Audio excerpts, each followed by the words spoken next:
Très, très heureux de recevoir aujourd'hui mon ancien élève, on va le dire comme ça, il faut que je sois transparent, mais aussi une joueuse de flag football émérite au Québec, au Canada. Mathilde Renaud, joueur de centre pour les Carabins, mais aussi pour l'équipe nationale senior féminine de flag football. Salut Mathilde, comment ça va? Salut David, ça va super bien et toi? Ouais, ça va super bien. Je suis content de te recevoir parce que le flag football fait de plus en plus jaser. C'est un sport, je pense, qui gagne en popularité. Puis, ben, tu es un petit peu à l'avant-plan du développement de ce sport-là au Québec avec, dans le fond, non seulement ton implication dans le sport, mais à l'extérieur du sport aussi. Puis, tu me disais tantôt, grosse saison estivale qui s'annonce pour toi. Fait que je suis content de pouvoir te jaser un petit peu de tout ça. Mathilde, on va commencer par le début. D'où t'es venue cette passion-là pour le football? Je sais que tu as commencé à notre école, à l'Académie Sainte-Thérèse.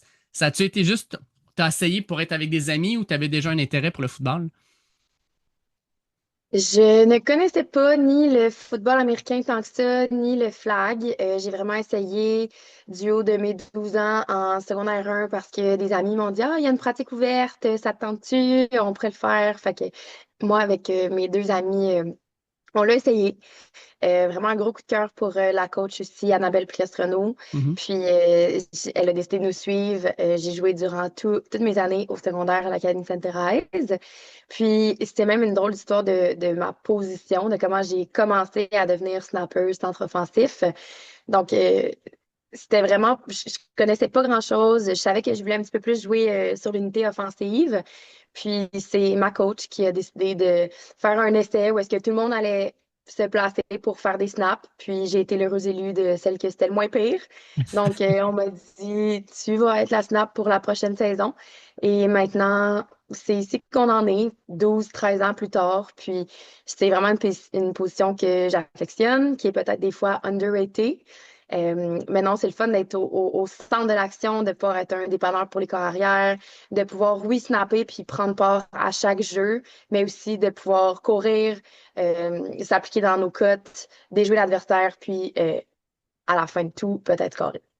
Oui, mais écoute, petite parallèle, souvent on parle du joueur de centre dans la NFL comme étant celui qui va lire la ligne en avant de lui, qui va lire la défensive, qui va donner un coup de main à son corps arrière.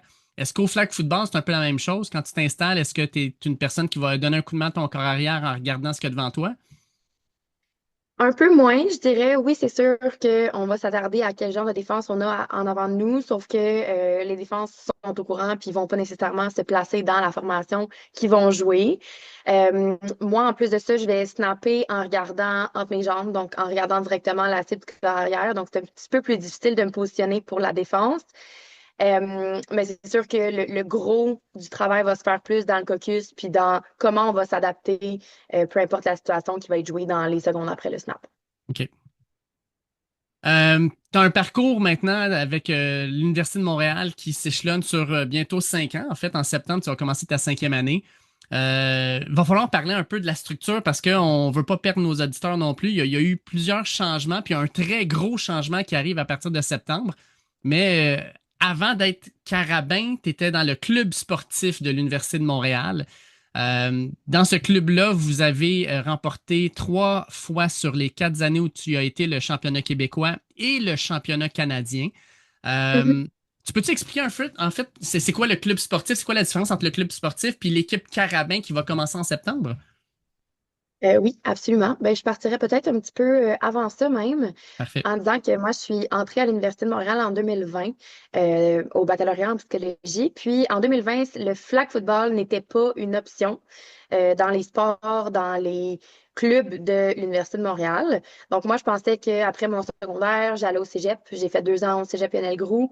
Puis je pensais que ma carrière de flag, en guillemets, allait s'arrêter là. Heureusement, il y a eu un très, très gros mouvement avec l'engouement de ce sport-là pour plusieurs athlètes féminines à travers le Québec. Puis, il y a eu, dans le fond, un groupe d'athlètes qui soit ont fait partie de l'équipe nationale dans le passé, soit avaient juste comme l'envie de s'impliquer pour mettre sur pied une ligue de flag football féminine universitaire. Donc, ça s'est fait quand même rapidement. On a Mhm. été vraiment très heureuse de l'accueil qu'on a eu de la part des universités à travers le Québec. Puis à l'automne 2021, donc même je dirais à l'été 2021, on a commencé les camps de sélection dans toutes les universités. Donc je parle de l'Université de Montréal, l'Université Laval à Québec, Concordia, UQAM, UQTR. euh, il y avait l'Outaouais aussi, puis l'Université de Sherbrooke. Donc, on a pu commencer la première saison universitaire en l'automne 2021. Puis, chacune des écoles était sous format club, c'est-à-dire que on pouvait avoir la ligue, mais c'était un petit peu moins encadré parce qu'on n'était pas considérés comme des équipes écoles avec, par exemple, le financement, l'accès à des physiothérapeutes, le fait d'être dans une ligue, on pourrait dire U-Sport ou Mhm. Varsity, c'est-à-dire qui serait un petit peu plus partout à travers le Canada. Donc, nous, c'était vraiment comme une ligne un petit peu plus provinciale où est-ce qu'on voulait jouer des athlètes de plusieurs universités contre. C'était encadré quand même par le RSEQ. Mhm. Puis c'est ça. Donc, on a joué sur ce format-là durant les 4 dernières années.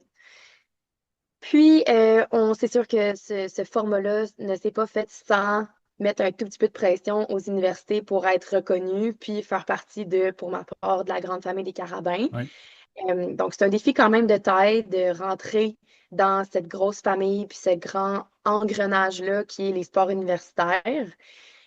Donc, c'est ça, on a essayé de faire valoir notre point, de démontrer aussi qu'il y avait un talent puis une demande Ouais. importante à travers la province.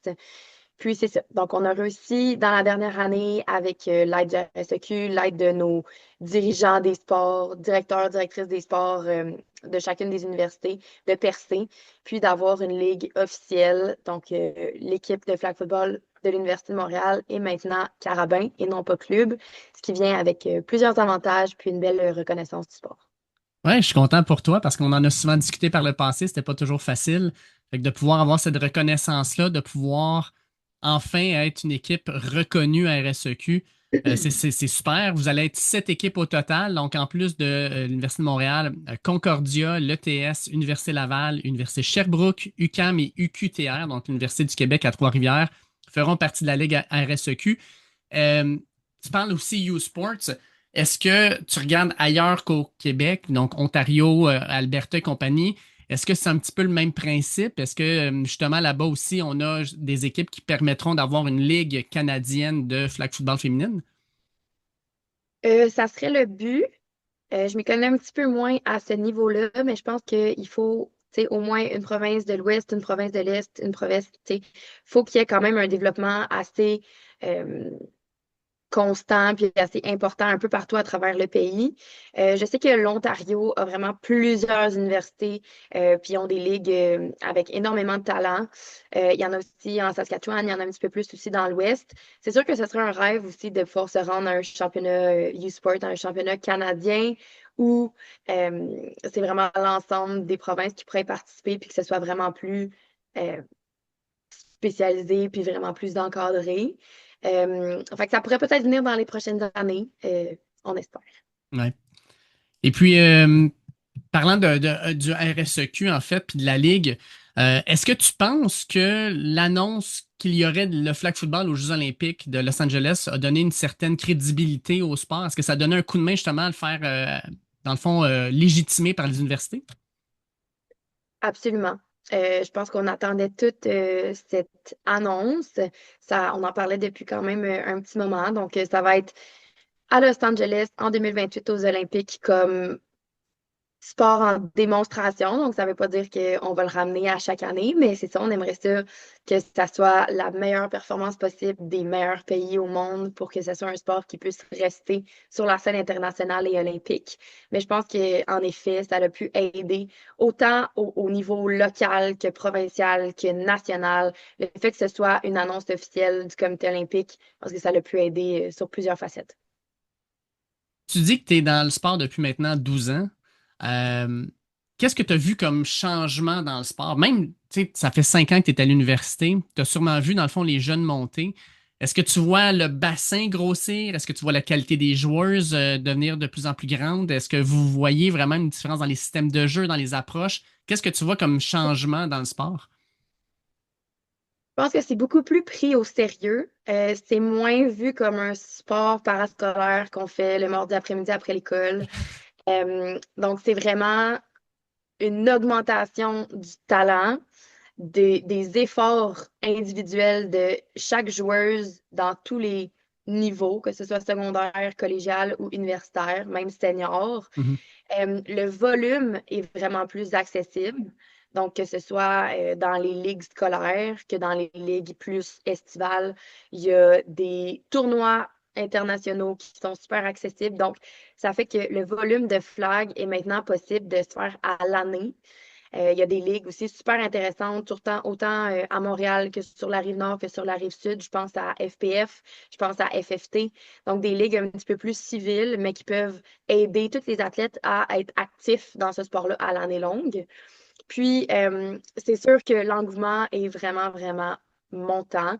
C'est fou de penser que j'ai fait partie de la première ligue, la première saison universitaire de flag. Puis là, maintenant, on le sent quand on fait des pratiques ouvertes, quand on fait des try-outs, quand on fait des combines pour venir montrer le talent de la relève, que maintenant, les joueurs du secondaire pensent à leur cégep en fonction, évidemment, leur programme pour avoir une carrière, Mhm. mais aussi va rentrer dans la balance les programmes, puis la division des équipes de flag dans les cégeps puis dans les universités. Fait que c'est super flatteur, de penser que la relève pense déjà à quelle université aimerait aller pour se développer en tant qu'athlète de flag. Fait que non, c'est vraiment, vraiment super excitant. Le niveau est vraiment, vraiment compétitif. Puis je pense qu'on est une force au Québec pour le développement des athlètes de flag. Je m'en allais un peu là. Il y a probablement maintenant, tu sais, vous rentrez dans les carabins, il va y avoir du recrutement. Euh, En tant que joueuse, est-ce que tu participes à ce recrutement-là, vu que tu es quand même à ta 5e année? Est-ce que c'est uniquement les coachs? Est-ce qu'il y a maintenant des directeurs du recrutement qui vont aller voir des matchs justement secondaires et surtout cégep pour aller découvrir les prochains talents? Comment ça va fonctionner? C'est une bonne question. Je pense que l'organisation, tu sais, durant les 4 dernières années, le CA du club de flag de football de l'UDM était constitué d'athlètes. Puis, on travaillait conjointement avec l'équipe d'entraîneurs.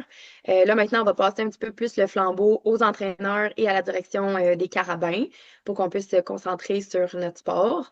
Mais tout ça pour dire que je ne sais pas exactement comment ça va se passer. Je pense que les coachs vont avoir un rôle important à jouer là-dessus. C'était déjà très bien implanté de connaître la relève, de savoir les filles qui finissent leurs années collégiales, de connaître l'intérêt, puis tu sais, de s'assurer que la réputation de chaque université puisse être maintenue dans le temps.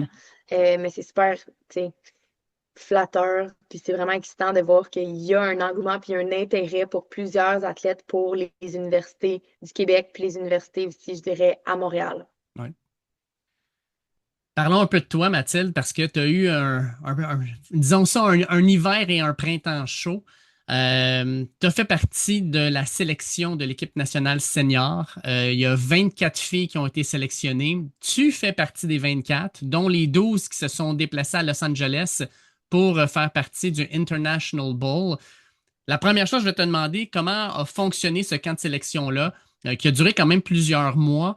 Comment tu as Oui. vécu ça? Parce que là, c'était les meilleures joueuses seniors de l'ensemble du Canada qui s'y retrouvaient. Comment tu as aimé l'expérience? Comment tu as vécu l'expérience? C'était une très belle expérience. C'est sûr, remplie de hauts, de bas, de doutes, d'optimisme, de stress. Mais c'est ça, dans le fond, c'est une année, on pourrait dire, pilote, donc où a été implantée la nouvelle formule de sélection nationale. Euh, donc, ça fait quand même vraiment plusieurs années, même dizaines d'années, qu'il y a une équipe nationale de flag au Canada. Puis, la manière de fonctionner, c'était de se rendre à chaque année. Durant la saison estivale, il y avait le championnat national senior qui pouvait être un petit peu partout à travers le Canada. J'ai participé à un, par exemple, en Ontario, à Carleton. Il y en a eu un déjà à Kamloops. Il va en avoir un.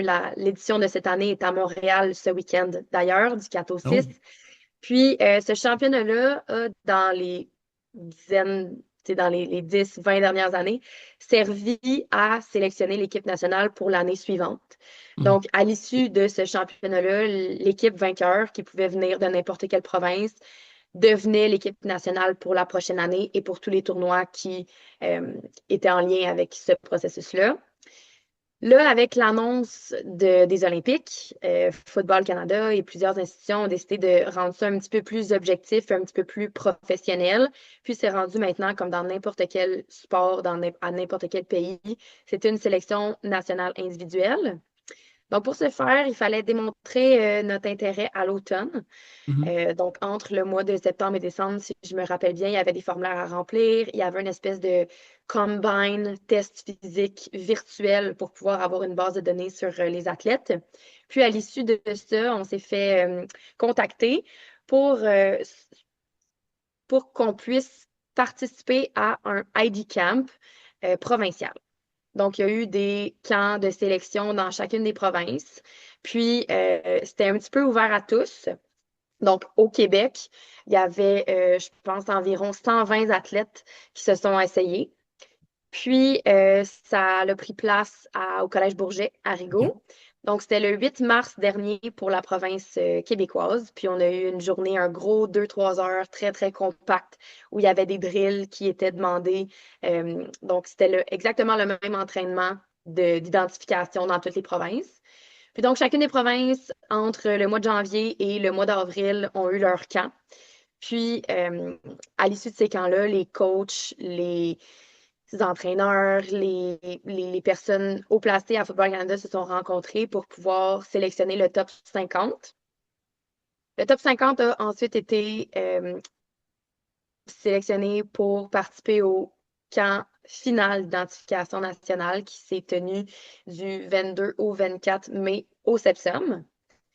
Puis donc, c'était un 3 jours vraiment intense où il y a eu des tests, il y a eu des drills, il y a eu des simulations de match, il y a eu des 1 contre 1. Donc, tout ce qu'on peut voir pour déterminer la crème de la crème dans le flag football, ça a été fait. OK. Puis, une semaine après, a été sélectionné le top 24. Donc, sur le top 24, c'est une grande fierté de pouvoir dire qu'il y a 22 athlètes sur 24 qui viennent du Québec. Wow. Puis, sur ce top 24-là, un roster pour une équipe nationale de flag football, c'est minuscule. Donc, c'est seulement 12 athlètes qui vont pouvoir participer aux événements internationaux. Puis, j'ai pu faire partie de ce 12-là. Je l'ai su le 31 mai dernier. Puis, il a fallu se mobiliser rapidement parce que le championnat, le International Bowl, là, qu'on peut appeler le championnat un petit peu plus des friendlies à LA, c'était 3 semaines après ça. Donc, c'était super excitant de pouvoir travailler avec la nouvelle équipe des joueuses que je joue contre habituellement dans Mhm. la saison universitaire, dans la saison civile. Donc, c'est vraiment super excitant de pouvoir les côtoyer. C'est des filles que j'idéalise beaucoup. C'est rempli de talent, le top 12 et le top 24. Donc, voilà, j'espère que ça répond à la question de Oui, la fin de oui. mon monologue. Oui, effectivement, ça répond super bien. Petite question en relation avec ça, parce que tu as clairement connu l'ancienne version. Fait que l'ancienne version, c'était ton équipe devenait l'équipe nationale. Fait que tu avais déjà des liens avec les joueuses. Tu sais, probablement qu'il y avait une belle chimie d'installer. Comment ça s'est fait cette année, justement, cette création de chimie-là? Parce que là, tu joues, oui, peut-être qu'il y a des filles de l'Université de Montréal, mais tu sais, probablement que l'ailier à droite ou la receveuse à droite ou ta corps arrière, c'est pas justement des joueurs avec qui tu es habitué de jouer. Comment s'est établie la chimie? Est-ce que ça s'est bien fait? Est-ce qu'il y a eu des difficultés, des défis à relever? Il n'y a pas eu de difficulté. C'est sûr que, comment je pourrais dire? C'est plein de personnalités différentes qui doivent faire union pour aller compétitionner puis performer avec beaucoup de professionnalistes pour essayer de battre les meilleures équipes au monde. Mhm. Donc, c'était vraiment une expérience pour apprendre à se connaître. On pratique beaucoup, c'est sûr, on pratique 3, 4, 5 fois par semaine, soit des pratiques vraiment sur le terrain, des pratiques en gym. On va avoir des séances de vidéo pour justement revenir sur ce qu'on a fait de bien, ce qu'on devrait un petit peu plus travailler. Fait que le fait de passer autant de temps ensemble, c'est sûr que ça aide pour la chimie. Puis, veut pas, on est comme lancé dans un nouveau système. Donc ça, ça nous met un petit peu plus toutes sur la même page où est-ce qu'on apprend des nouveaux signaux, des nouveaux concepts, des nouveaux systèmes, des nouveaux jeux. Donc on essaie de s'aider à travers tout ça. Euh, mais c'est somme toute des joueuses que j'ai toutes, tu sais, pratiquement toutes côtoyées, soit avoir joué avec elle ou avoir joué contre elle. Mais non, je trouve que la chimie, ça s'est super bien fait. Ça, les liens commencent vraiment à se tisser serrés. Puis c'est vraiment super agréable. Cool, cool. Tu avais connu en 2023 les championnats des Amériques. L'équipe canadienne avait terminé troisième à ce moment-là.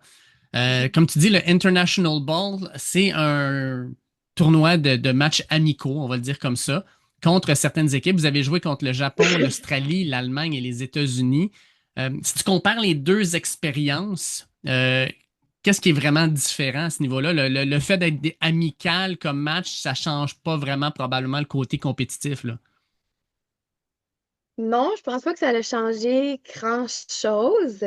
Euh, pour moi, c'était dans le top 3 des meilleurs tournois à vie.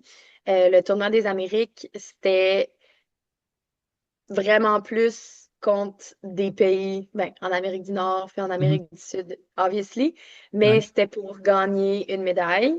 C'était notre première, ben, c'était ma première expérience internationale sur cette scène-là des Panaméricains. Euh, c'est vraiment très demandant comme tournoi parce que c'est beaucoup de volume en très peu de temps. Donc, tu sais, en 2, 3 jours, tu peux être amené à jouer 6, 7 matchs. Donc, c'est vraiment beaucoup. Mais l'ambiance est la même. C'est vraiment dépaysant de jouer contre d'autres pays parce que les systèmes de jeu sont vraiment différents.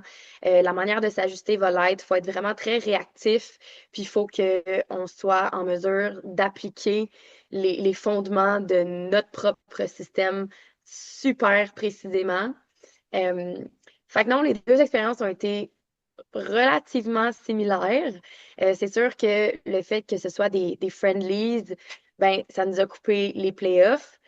Donc, c'est ça. C'était plus pour essayer de voir comment allait notre nouvelle équipe nationale, plus que de tout faire pour gagner, étant donné qu'il y a d'autres compétitions vraiment plus importantes qui arrivent, comme les World Games et les Panaméricains du mois de septembre. Le but, c'était pas de nécessairement montrer tout notre playbook non plus. Ouais. Donc, c'était de pratiquer, de voir comment la chimie se passe, puis de voir comment les équipes jouent, mais se garder des petits secrets dans la poche en arrière pour les Surprise. prochaines compétitions. Parlons-en un peu de ce tournoi-là. Donc, les trois premiers matchs, trois victoires. Je dirais pas facile, mais tu sais, quand on regarde le score, 40-26 contre le Japon, 41-7 contre l'Australie, 41-18 contre l'Allemagne. Je pense que ces trois matchs-là vous ont permis justement de voir qu'il y avait quelque chose qui opérait parce que sinon, ça aurait peut-être été plus serré. À la sortie de ces trois matchs-là, probablement que la confiance était haute. Puis dans le dernier match contre les États-Unis, qui sont la meilleure équipe au monde, oui, vous avez eu une défaite, mais 26-22, un match relativement serré contre les championnes. Je pense que c'est les championnes au monde, là, les championnes internationales. Est-ce que ce match-là, pour vous, ça a été vraiment une façon de voir ça comme, hey, on est proche des atteindre ou on a encore beaucoup de chemin à faire avant les Olympiques? C'est sûr qu'on a encore beaucoup de chemin à faire, puis ça va être très important de continuer à se prouver de manière individuelle et en équipe jusqu'à la sélection finale pour les Olympiques. Nos places ne sont pas coulées dans le béton jusqu'en 2028, loin de là, donc il faut continuer à prendre soin de nous, puis à essayer de viser le plus haut niveau possible. C'est sûr que ça a été vraiment très c'est encourageant de Mhm. pratiquement passer super proche de gagner contre l'équipe américaine. On se cachera pas, c'est des athlètes incroyables. Euh, les États-Unis, il faut dire, n'ont pas perdu. Donc, ça a été les grandes gagnantes des Panaméricains en 2023. Ils ont gagné également la Coupe du monde en Finlande l'année dernière en 2024. Donc, ils ont un couteau entre les dents, ils ont le goût d'arriver aux World Games en Chine au mois d'août, puis de décrocher l'or. C'est sûr que c'est un petit rêve personnel de pouvoir les upset. Euh, c'est vraiment faisable. C'est comme n'importe quelle équipe, c'est une équipe battable. Il faut juste qu'on arrive avec la bonne stratégie, puis l'agressivité nécessaire pour arriver avec une victoire. Mais sachant qu'on a eu un match amical contre eux, qu'on gagnait à la mi-temps et que si c'était pas du dernier jeu, on allait remporter ce match-là.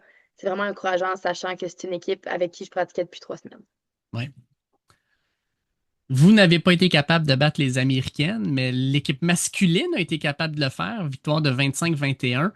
Mais ce qui a fait jaser, c'est pas tant cette victoire-là que les commentaires d'un certain Pat McAfee, que tout le monde connaît dans le milieu. Et Pat McAfee, il faut lui donner quand même ça. C'est quelqu'un qui va parler de temps en temps de flag football, qui va mettre, dans le fond, ce sport-là un peu plus à l'avant.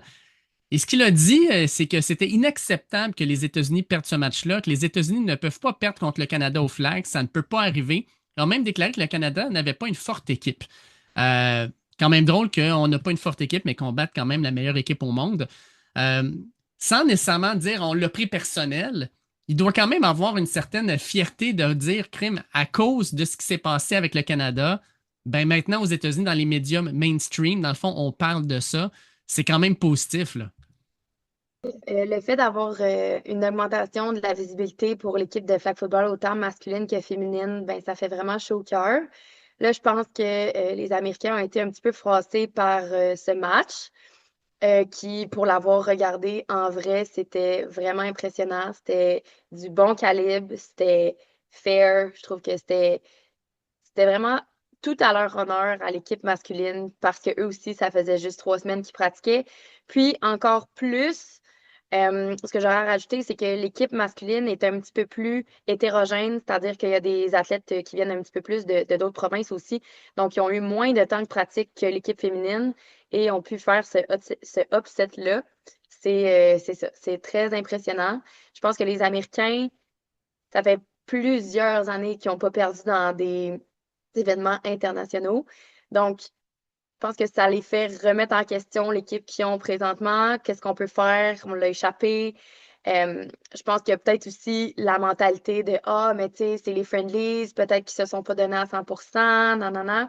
Fait que je sais pas comment ils vont gérer ce match-là. C'est pas très grave à la fin du compte. Mhm. On va pouvoir se reprendre dans les événements qui comptent pour vrai. Mais c'est très, très encourageant pour la suite du foot et du flag au Canada.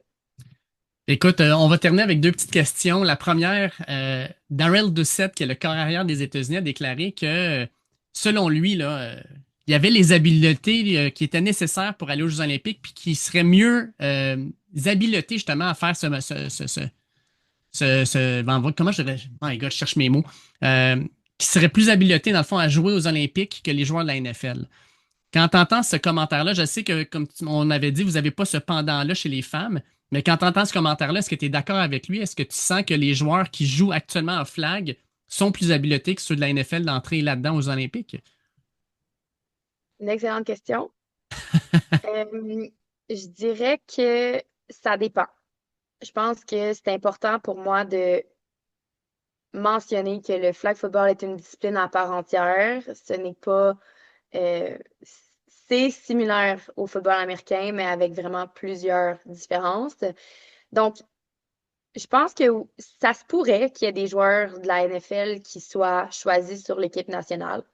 Je pense que c'est par contre une expérience qui doit se travailler rapidement s'ils veulent avoir l'espoir de le faire pour les Olympiques parce que c'est quand même une différence dans la manière de lire le jeu.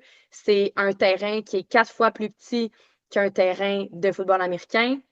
C'est aussi vraiment différent parce qu'il n'y a pas de bloqueur. Pour un corps arrière, par exemple, tu as un rusher qui va arriver vraiment rapidement puis il n'y a personne qui va pouvoir bloquer. Donc, c'est ça. Il y a des petites nuances qui font que c'est vraiment pas impossible que des joueurs de la NFL puissent exceller. Sauf que les joueurs de flag football ont vraiment plus d'expérience.